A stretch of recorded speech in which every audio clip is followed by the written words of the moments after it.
Bonjour à tous, bienvenue dans cette controverse dont le thème est la mode est-elle créatrice, pas seulement créatrice, mais créatrice de liens.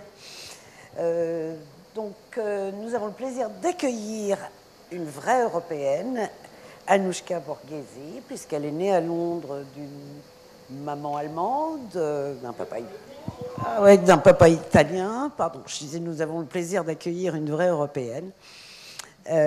Puisqu'elle est née à Londres d'une maman allemande et d'un papa italien, mais qu'elle a elle a fait un bon bout de sa carrière chez Yves Saint Laurent à Paris, puisqu'elle a été la directrice de la communication Europe. Et puis maintenant, elle est directrice mondiale des médias et des relations publiques chez Giorgio Armani, donc inutile de préciser qui est cette société. Et à côté, nous avons Pascal Morand, qui est le président exécutif de la Fédération de haute couture et de la mode. Mais Pascal a une double carrière, c'est-à-dire qu'en même temps, il est aussi professeur d'économie.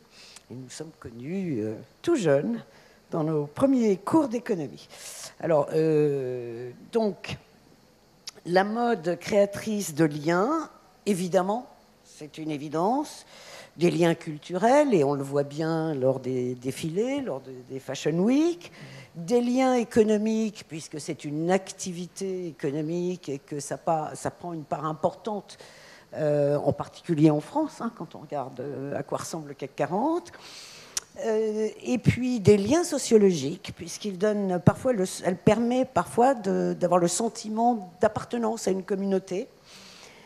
Et puis on pourrait même rajouter, si on voulait faire un petit peu d'humour noir, des liens politiques, puisqu'il y a eu une seule voix votée à l'unanimité à l'Assemblée nationale, c'était le 14 mars dernier. C'était un texte de loi encadrant la mode éphémère, la célèbre fast fashion. Donc la mode peut donner lieu à un élan de réconciliation remarquable, quoique lui-même éphémère. Alors, de fait, la mode est quand même sujette à un certain nombre de controverses. Et ma première question que je vais poser à nos deux intervenants, c'est finalement, est-ce que la mode est incluante ou bien excluante? Parce que je pense à la version luxe, la version haute couture, on voit bien que c'est inaccessible à une grande majorité des ménages. Donc, voilà. Est-ce qu'on est inclusif, exclusif? Anouchka. Bonjour à tout le monde. Merci pour cet accueil, de m'avoir fait échapper Milan pour une fois pour venir dans cette belle ville.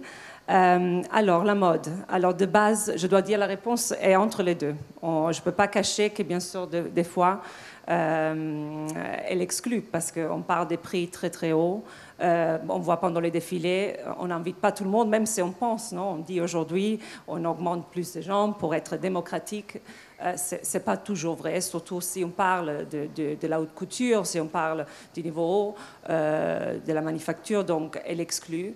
Mais dernièrement, elle est de plus en plus incluante, je trouve, parce que non seulement, je parle pour l'expérience personnelle, chez Giorgio Armani, lui était une des premières, vraiment au début de sa carrière, déjà dans les années 85, a décidé de lancer Emporio Armani. Donc d'essayer de parler au plus de personnes possible parce qu'il ne voulait pas que seulement les gens d'un certain niveau de salaire pouvaient acheter Armani. Donc il a créé cette marque avec des prix plus abordables pour être plus incluante. Et en allant jusqu'à Armani Exchange, 10 ans après, que vous connaissez peut-être, encore plus incluant. Mais aussi incluant pour les gens de la voir.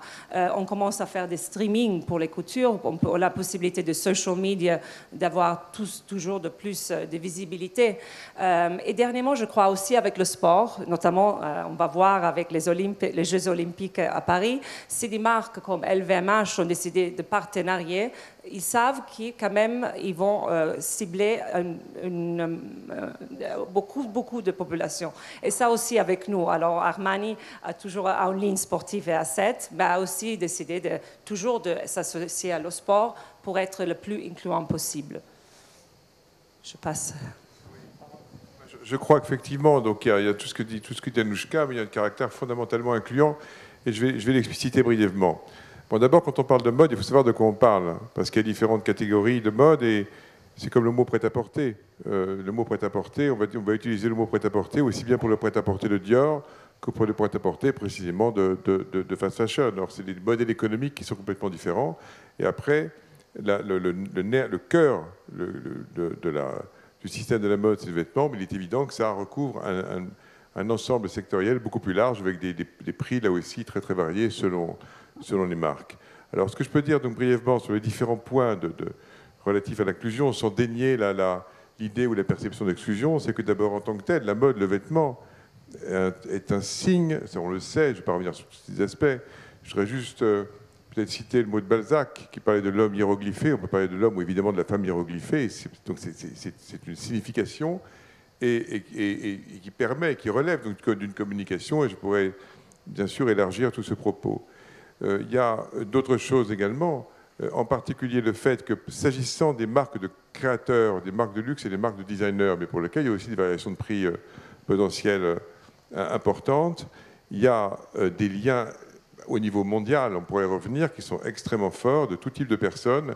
Il suffit de regarder la composition d'un studio et d'un directeur artistique et de voir aussi toute la communauté artistique d'une ville qui est littéralement réunie et où la mode joue un rôle de premier plan. Et puis, il y a aussi toute cette dimension communautaire sur laquelle je voudrais peut-être en dire un mot complémentaire, dans le sens où il suffit de regarder l'identification, il suffit de regarder le nombre de followers, l'adhésion sur les réseaux sociaux. Ce sont des chiffres absolument considérables. La mode n'est pas la seule, il y a aussi la musique, il y a aussi le cinéma. Mais la mode est au premier plan à cet égard. Et je voudrais citer juste une anecdote, qui est qu'un jour, je me rendais au ministère des Finances, au ministère de l'Économie et des Finances, donc à Bercy. J'étais au 6e étage et il se trouve que je portais des sneakers Off-White, ce qui n'est pas le cas aujourd'hui.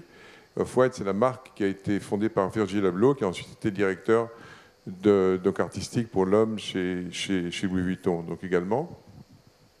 Et il y a donc un responsable donc à l'accueil, c'est au 6e étage, qui vient me voir. Il y en avait un, ça ne l'intéressait pas du tout. Il y en a un qui vient me voir, et le fait que je porte des sneakers Off-White signifiait qu'on était dans la même communauté immédiatement. Donc il a commencé, à l'étonnement de mes collègues qui étaient là, à me parler. On a parlé de Virgil Abloh, et il a eu ce mot, je vais m'arrêter là, il a eu ce mot en me disant, vous savez, Virgil, il nous a tous inspirés. Donc il y a cet enjeu d'inspiration, de communauté, et par la création, et par l'imagination, et par le paradigme du style inhérent à chaque créateur ou directeur artistique de grand talent, s'agissant de cette partie, de cet ensemble de la mode. Pascal, avec ce que tu dis, si ça crée du communautarisme, ça ne renforce pas les liens, ça crée de l'exclusion. C'est un communautarisme ça permet complètement pas de relier ouvert. Les mondes. C'est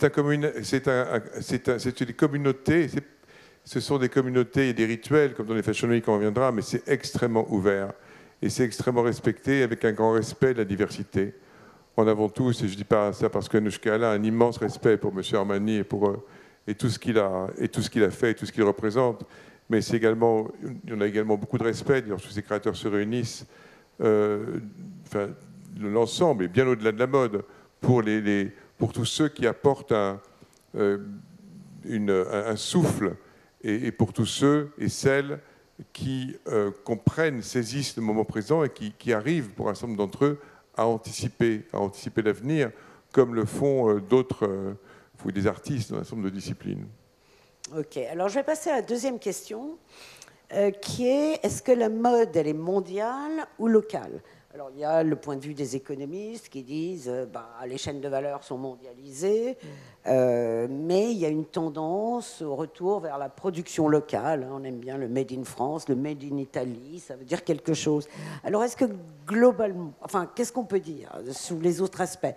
Elle est mondiale ou elle est locale ? Est-ce qu'il y a vraiment des spécificités ? Alors ce que je vais peut-être d'abord dire, c'est que je vais revenir au dualisme en marketing. Parce qu'il y a deux types de marketing. Il y a le marketing qui est tourné vers le consommateur et le marketing qui est tourné vers la créativité. Ce n'est pas pour autant quand on fait du marketing tourné vers la créativité, on se fiche du consommateur. Mais c'est un marketing de l'offre versus un marketing de la demande. Dans un marketing de la demande, de base, on va dire assez fonctionnel, l'idée c'est de concevoir de concevoir globalement et d'agir localement. Quand on est dans du marketing de l'offre et par la créativité, c'est le contraire. Ça ne veut pas dire qu'il n'y a pas des adaptations dans les marchés. Mais le principe même, c'est de concevoir localement, d'avoir un style, une identité, mais qui ensuite épouse les codes mondiaux et a suffisamment d'écho, de présence pour pouvoir, encore une fois, pour les marques de création, les marques de luxe et de création, pour pouvoir avoir, non pas une emprise, mais un écho sur la planète. Et c'est absolument tout l'enjeu. Et c'est la raison pour laquelle, quand on est sur des marques on va dire plus moyenne gamme ou autre, avec tout le respect qu'on peut leur porter, la part de l'exportation reste relativement limitée. Alors que pour les marques qu'on évoque, on est sur de l'exportation, je sais pas, 90% ou plus. Quelle est votre analyse? Je dois dire, bien sûr, elle est globale, mais elle est partie, la base est toujours de plus en plus locale. Monsieur Armani même, de nouveau, a son siège à Milan, mais il bouge presque jamais de la rue, donc il travaille tous les jours là.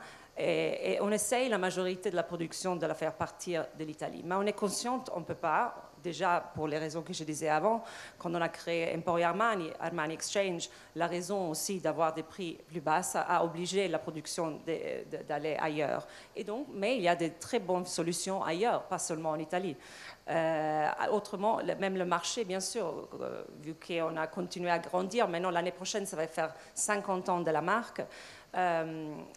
Si on arrive à être toujours indépendant aujourd'hui face aux grands groupes de luxe qui sont toujours de plus en plus compétitifs, c'est parce qu'on a grandi nos marchés hors de l'Italie. L'Italie, par contre, est toujours le premier marché, ça je tiens à le dire, et a le plus, où on fait toujours le plus en Europe. Après, la France est un très bon marché, donc on est très content d'être aimé par les Français aussi. Mais par contre, on a bien distribué dans le reste du monde. Et M. Armani était une des premières à aller en Chine.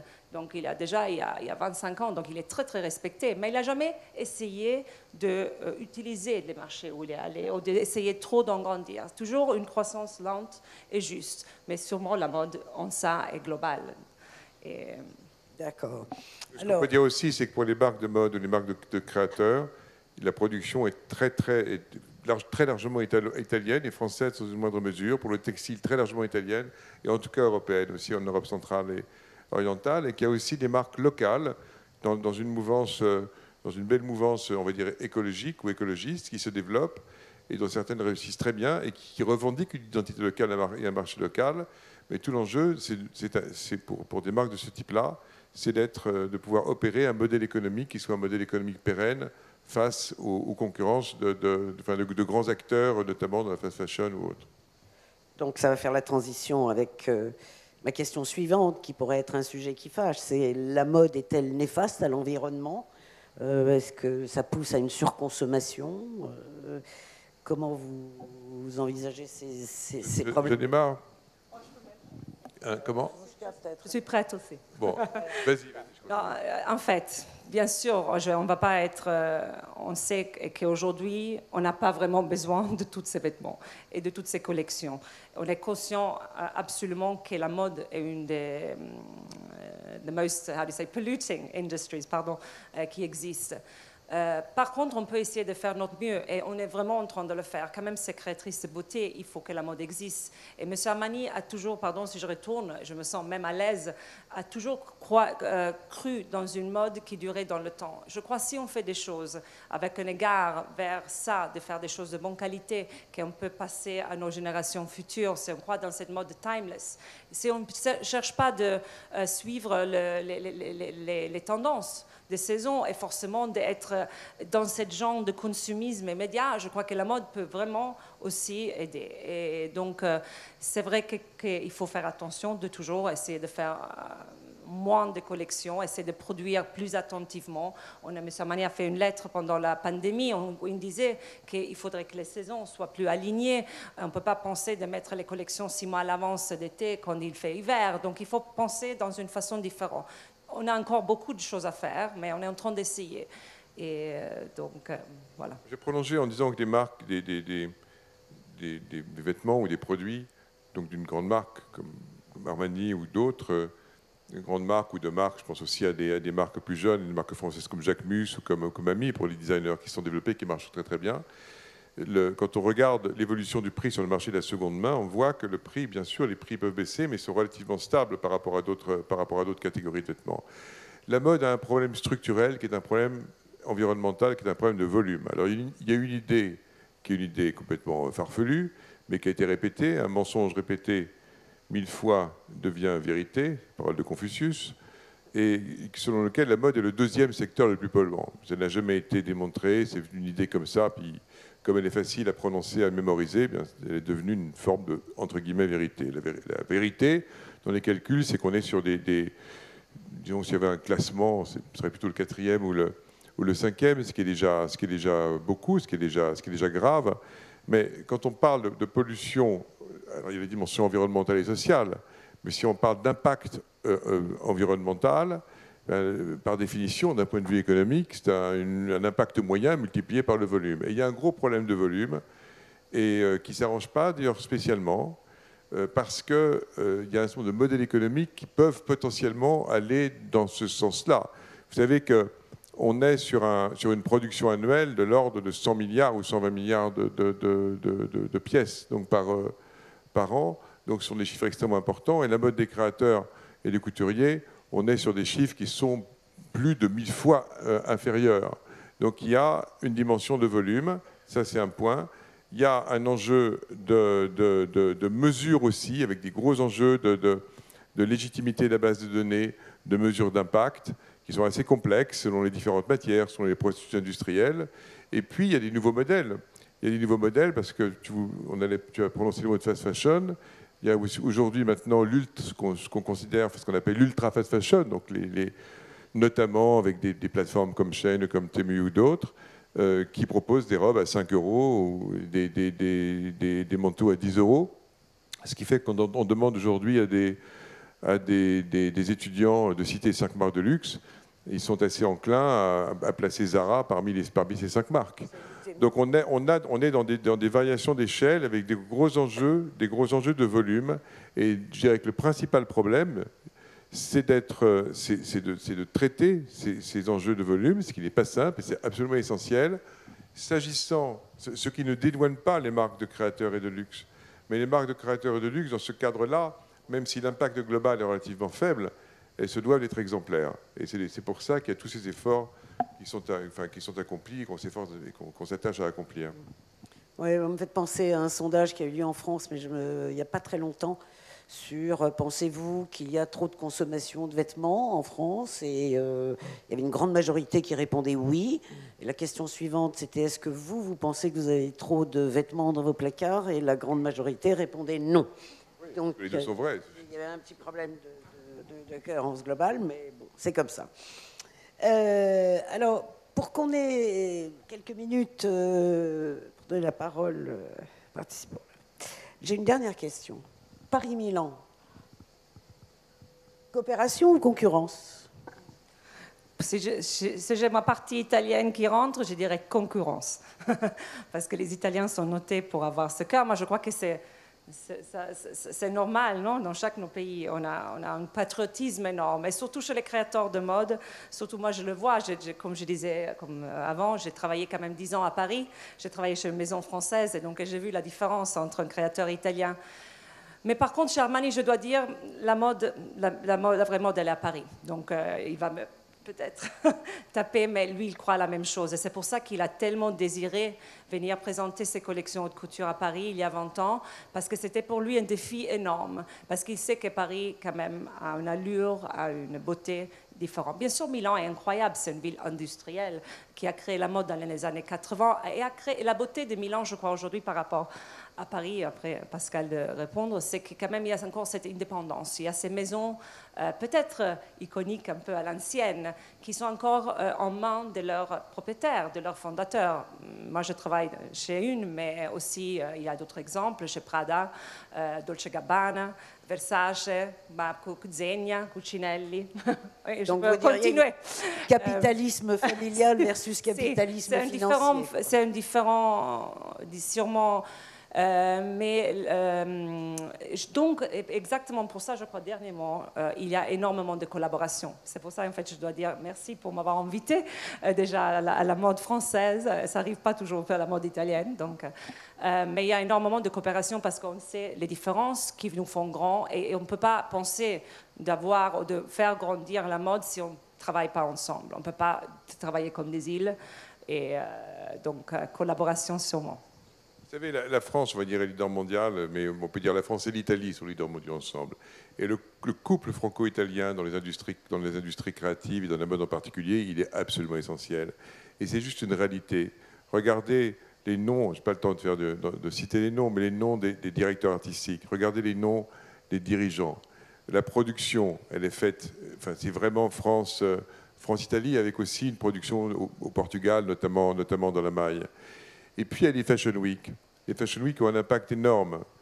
Pour vous dire, la Fashion Week, je parle en connaissance de cause, puisque c'est la fédération, donc c'est nous qui l'organisons pour Paris, et avec des liens, une concertation étroite avec la Camera de la Moda, sur l'organisation et le fonctionnement des Fashion Week. La Fashion Week de mode féminine, à Paris, il y a 2 Fashion Week de mode féminine, 2 Fashion Week de mode masculine et 2 Fashion Week et 2 semaines de haute couture. Et donc Armani défile en prêt-à-porter à Milan et en couture à Paris. L'impact d'une Fashion Week de mode féminine, c'est de l'ordre de 500 millions de earned media value. Media impact value, c'est l'équivalent, on va dire, du Super Bowl. Donc avec en plus les célébrités qui sont présentes, c'est extrêmement important. Et cette osmose, elle vaut pour Paris et Milan extrêmement fortement. Donc je pense qu'on a plutôt, dans ces dernières années, renforcé l'osmose et l'intégration franco-italienne ou italo-française. Après, il y a des belles capitales de mode comme New York, Londres. Il y a Copenhague qui émerge également. Évidemment, des grandes ambitions pour Shanghai et pour d'autres Fashion Week. Je cite le cas des Fashion Week parce que c'est fondamental pour nos marques. Mais il y a des liens, je peux dire, extrêmement étroits et de plus en plus naturels. Et vous savez, il y a un plan mode qui a été ajourné sur le Made in France, etc., etc. Donc nous, on était tous impliqués dans tout ça. C'est essentiel de la politique d'industrialisation et de réindustrialisation. Mais elle est indissociable d'une politique européenne, et notamment du point de vue de la production. Donc, la mode crée des liens. On est bien d'accord. Mais tellement, Catherine. Il nous reste quelques minutes. Si quelqu'un a une question. Oui ? Attendez, le micro arrive.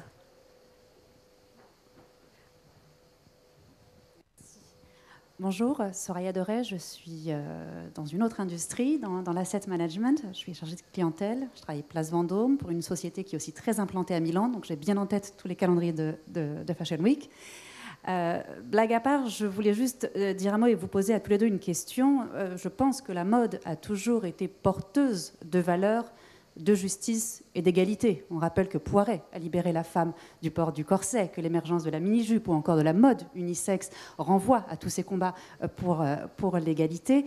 Alors, dans toutes les industries, on parle beaucoup de ESG aujourd'hui, y compris dans la mode. Alors, on construit dans d'autres industries des panneaux solaires, des éoliennes, c'est très bien, mais on reste toujours dépendant d'une industrie qui est extrêmement polluante, où la gouvernance fait souvent défaut, à savoir l'extraction minière. Alors, dans la mode, on a bien compris que la fast fashion n'est pas ESG-friendly, pour les raisons évidentes de volumétrie que vous évoquiez. Mais en ce qui concerne les créateurs et la haute couture, quels sont les challenges finalement auxquels vous devez faire face pour être justement exemplaire? Est-ce que c'est en amont sur l'approvisionnement dans la chaîne de valeur, sur l'accès à la matière première, ou est-ce que c'est autre chose? La chaîne de valeur, c'est très important. On en travaille sur tout ça, et également sur les enjeux de performance environnementale. Mais je dirais que tout l'enjeu, c'est l'impératif d'une cohérence entre les efforts écologiques au niveau environnemental et social qui sont effectivement faits par les marques et les critères et les standards de politique publique au niveau français et au niveau européen. Si vous prenez, par exemple, le standard là, en cours, enfin, j'aurais élaboré au niveau européen et au niveau français, par exemple sur la durabilité. Le concept de durabilité est un concept très complexe. Donc sur les bases de données, vous voyez que rien qu'au niveau français, au niveau européen, c'est le niveau européen qui va primer. Et je dirais que tout ça est fait très sérieusement. Mais il y a des enjeux, il y a des situations parfois contradictoires. Donc tout l'enjeu, c'est d'avoir une juste mesure des critères de ce qu'il faut accomplir. Parce que vous pouvez très bien avoir une jeune marque hyper écologique, hyper brillante, qui va se retrouver mal notée selon les critères élaborés en politique publique. Et c'est des questions très techniques, limite scientifiques, politiques et absolument essentielles. Donc pour nous, c'est notre combat permanent. Ok, bien. Je crois que malheureusement, notre temps est écoulé. On aurait pu en parler pendant des heures. On va se parler dehors, on va continuer de parler. Ouais. Oui. Eh Merci. bien, Non, je disais, juste pour finir, un mot que M. Armani utiliserait pour dire comment continuer, c'est utiliser du bon sens, le bon sens, simplement, dans toutes les choses. Donc même pour la couture, on peut y arriver. bon, merci à vous tous.